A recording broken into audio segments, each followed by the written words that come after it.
patah. Berat sama dipikul, ringan sama dijinjing. Rawe-rawe rantas, malang-malang putung. Bersama kita berantas korupsi sampai ke ujung negeri. Terima kasih Bapak. Assalamualaikum warahmatullahi wabarakatuh. Terima kasih Bapak atas tanggapan yang diberikan. Dan untuk selanjutnya Bapak Ibu kita akan mendengarkan tanggapan dari Bapak Egi Sujana. Kepada beliau kami silakan. Bismillahirrahmanirrahim. Assalamualaikum warahmatullahi wabarakatuh. Waalaikumsalam. Sangat surprise. Alhamdulillah Pak Sigit yang dimuliakan Allah, kita diundang dan bisa menyampaikan pikiran-pikiran yang sederhana aja. Juga Pak Wakapolri dan seluruh jajarannya dan semua yang hadir di sini, saya sangat menghormatinya. Dalam pendekatan penegakan hukum, karena fungsi polisi untuk itu, sisi lain saya juga advokat sebagai penegak hukum, satu lagi jaksa dan hakim. Itulah 4 elemen di masyarakat kita sebagai penegak hukum. Untuk itu, perspektif kita untuk melihat jauh ke depan, tentu basisnya adalah tidak bisa tidak kalau dengan lepas dari keimanan, keilmuan, dan amal soleh. Karena jarak yang cukup jauh, 1445 tahun lalu, Rasulullah sampai sekarang standar ajarannya. Apalagi cuma 2045. Tinggal 20 tahun lagi. Tidak akan ada yang dimaksud dengan hal-hal yang kita khawatirkan apabila pendekatan kita meningkatkan keimanan yang harus dijaga. Karena itu substansi. Sampai akhir kehidupan kita, itu yang dipertanyakan. Yang kedua, keilmuan kita. Yang ketiga, baru amal kita.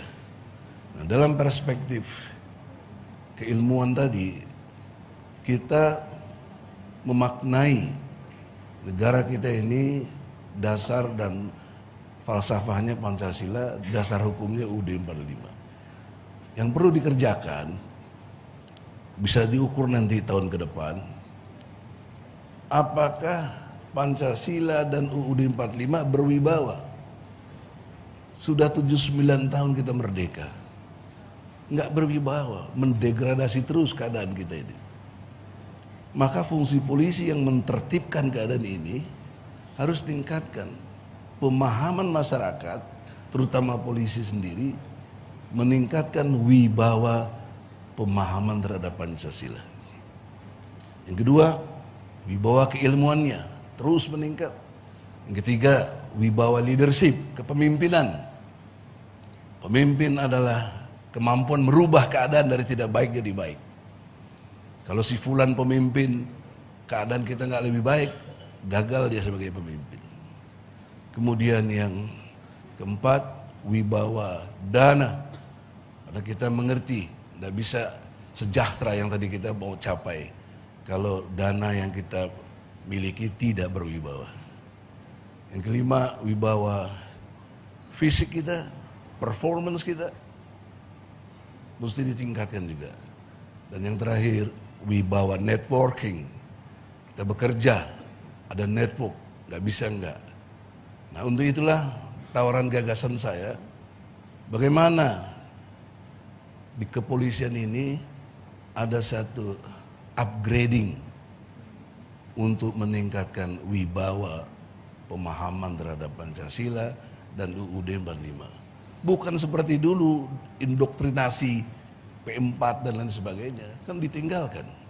Tapi ini memaknai secara substansi nilai-nilai yang begitu bagus dan luar biasa di negeri kita dan diakui di dunia, bahwa nilai-nilai ketuhanan yang Maha Esa, kemanusiaan yang adil dan beradab, persatuan Indonesia, kerakyatan yang dipimpin oleh hikmah kebijaksanaan dalam permusyawaratan perwakilan, keadilan sosial.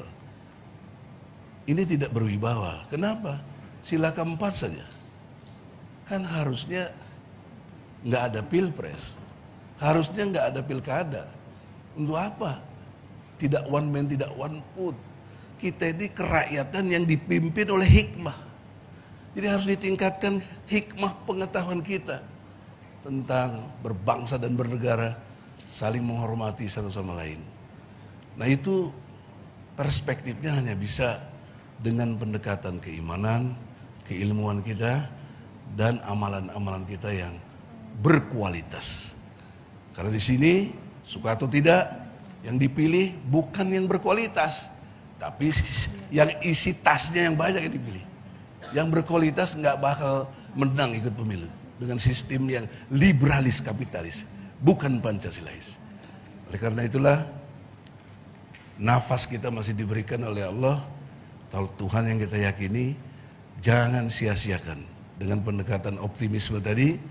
Bagaimana bangsa kita tahun depan kita ngadakan seperti ini lagi, rilis lagi tahun 2025. Semua yang dibicarakan 2,5 jam tadi oleh Pak Kapolri, peningkatannya harus lebih jauh signifikan. Ya, oleh karena itulah saya merasa dan bisa mencapai itu kalau kita tempuh 6 langkah tadi. Kita bangga, saya datang ke sini dengan penuh kebanggaan dan sangat terima kasih karena selama ini kita kurang dianggap gitu Pak. Aktivis itu jangan dipukul Pak, dirangkul. Ya. Jangan dipenjara, dirangkul, diberikan edukasi yang benar tentang Indonesia ini. Sehingga dengan demikian, insya Allah Indonesia bertakwa yang kita harapkan akan muncul satu tatanan masyarakat. Kalau bahasa Islamnya baldatun toibatun warabun ghafur. Terima kasih Pak Kapolri. Assalamualaikum warahmatullahi wabarakatuh. Terima kasih Bapak atas pesan tanggapan yang diberikan untuk Kepolisian Republik Indonesia. Dan untuk selanjutnya Bapak Ibu akan disampaikan tanggapan dari perwakilan OKP dan juga BEM. Dan yang pertama akan menyampaikan dari perwakilan OKP, Ketua KMHDI Bapak Iwayan Darmawan. Kami silakan.